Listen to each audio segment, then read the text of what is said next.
For Jordan, which had occupied it for 18 years, the loss of East Jerusalem to the Israelis in 1967 was a cruel one. While the Jordanians held this place, its splendid monuments conferred on their own raw desert state, some claimed to a more honorable preeminent position, a wider role in the Arab world. It gave them status.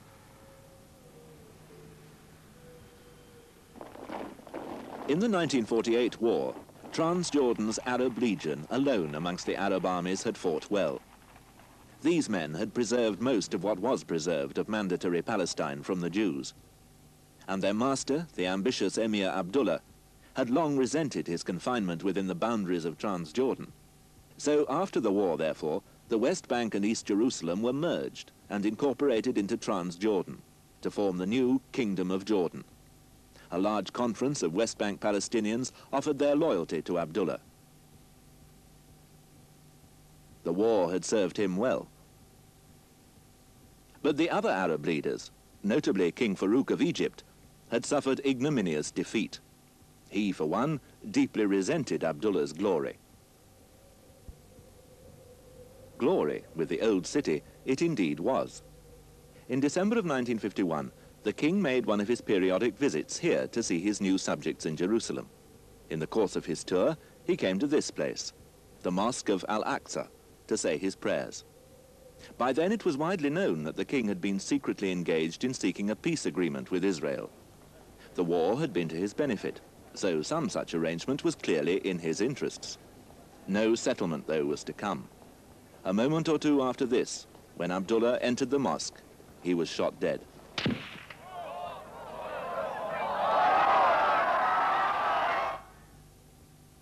The conspirators who planned the assassination were brought to trial and later executed. They were, it appeared, closely involved with the government of Egypt. They were also, of course, Palestinians. The story of this conspiracy shows how the Arab-Israeli conflict is complicated and made more venomous by inter-Arab disputes. These disputes both exploit and are exploited by the Palestinians. And these inter-Arab complications are continuing ones. Ones, as we know now, which any Arab leader who contemplates a settlement with Israel must face.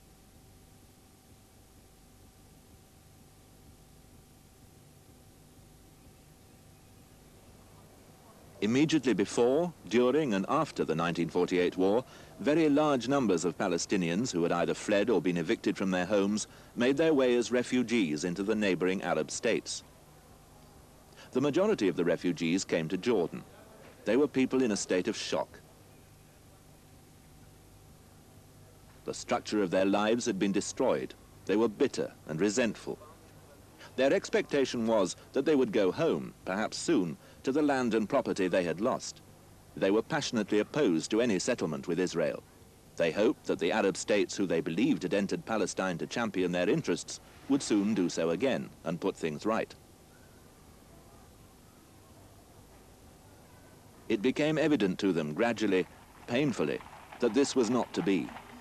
The Arab states were weak and disunited. Jordan's real inclinations, anyway, were towards lying low and keeping what it had got. The Palestinians knew, too, that Jordan was bound in a close, dependent alliance with Great Britain. Britain's influence, many were convinced, was a wicked one. Had not the British been the first sponsors of Zionism?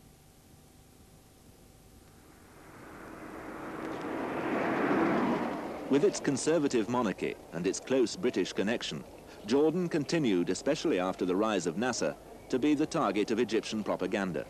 And Cairo radio's invective against the new king, against British and Western imperialism, was to find a responsive audience amongst the Palestinians in the camps. In the mid-50s, fierce rioting broke out in the streets of Amman, now with the population inflated by Palestinian refugees. The issue on which the riots first turned in 1955 was opposition to King Hussein's intention of joining the Baghdad Pact. This was a Western-inspired arrangement based on Iraq and designed to counter what was believed to be a Soviet threat in the area. Cairo radio denounced the pact, and Nasser sent messages of encouragement to the rioters.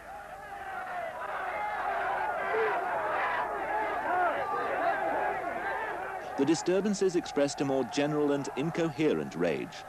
They were anti-monarchy, anti-state, and above all, anti-British. Much of the rage was focused on the symbolic figure of General Sir John Glubb, Glubb Pasha, British commander of the Jordanian army. It was now that the young king was to give an early display of his political skill. Bending to the wind, he dismissed Glubb Pasha and terminated, at least formally, the special relationship with Britain. In the wake of Glubb's dismissal, there followed the convening of a parliament. It was one dominated by a radical Nasserite majority. So confrontation with the king was inevitable and soon spilled over again into the streets. Again, Hussein acted. The parliament was dissolved and order was restored by the traditionally loyal soldiers of the Arab Legion. The king survived.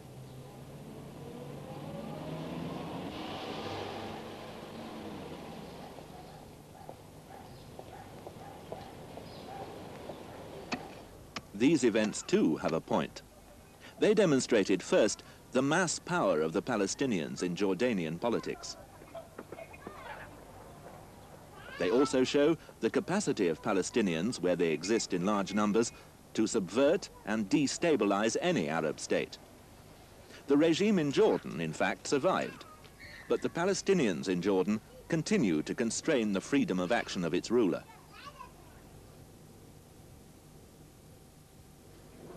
The riots, too, marked the emergence of President Nasser in Palestinian eyes as their likely deliverer. Indeed, for the next 10 years, especially after Suez, it was in Nasser that Palestinian hopes were to be invested. Palestinians became committed to Nasser's pan-Arab doctrines, to that revolutionary unity of all the Arab world which, it was believed, would precede Israel's defeat. The failure in 1961 of the short-lived Egyptian union with Syria was a bitter disappointment to them. But Palestinians' hopes were raised again to the highest pitch in 1967. Then Nasser, who had long stumbled from success to success, found himself at war with Israel.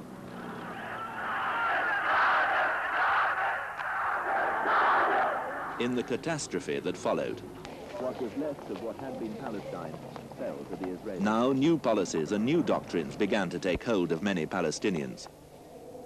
Pan-Arabism had failed disastrously. But since the late 50s, small groups of Palestinians had been committed to the theory of Palestinian armed struggle against Israel. These were now the voices which began to be listened to. Professor Walid Khalidi.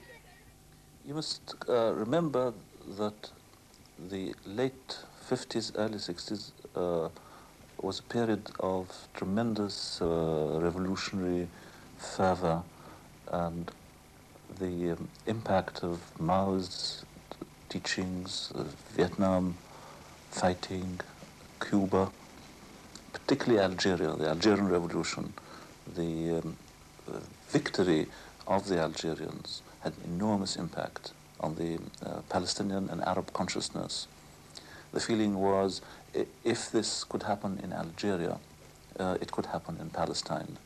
So that even before '67, there had developed this Palestinian conviction that the way to victory in Palestine was through the revolutionary armed struggle. This was one theme, thread. The other was the increasing feeling by the Palestinians that years were elapsing since 1948 without very much being done about it, and that perhaps the time had come for the Palestinians themselves to resort to auto-emancipation, to work not so much through the Arab regimes, through the pan-Arab parties, but rather through themselves as Palestinians, of course in conjunction and in cooperation with the Arabs, but depending primarily on themselves, lifting themselves by the bootstraps. These doctrines found enormous echo, enormous resonance in the Arab world long before '67. In a way, one might even say the Palestinian guerrilla movements wished 67. They had a feeling that only through a confrontation with Israel would the Palestinian item be placed on the agenda of the capitals of the world. This was all the background. After 67, with the crushing defeat that it entailed to the regular Arab armies, you can see how these doctrines would assume greater respectability and credibility in the Arab world. At the same time, the humiliation of the defeat sank very deeply into the Arab soul, if you wish, and they were starving for some act of vindication of Arab honor. And this is where the Palestinians stepped in. They stepped in by sending their young men across the border in groups of 10 or 20 or 30. And these young men would go in on virtually suicidal missions.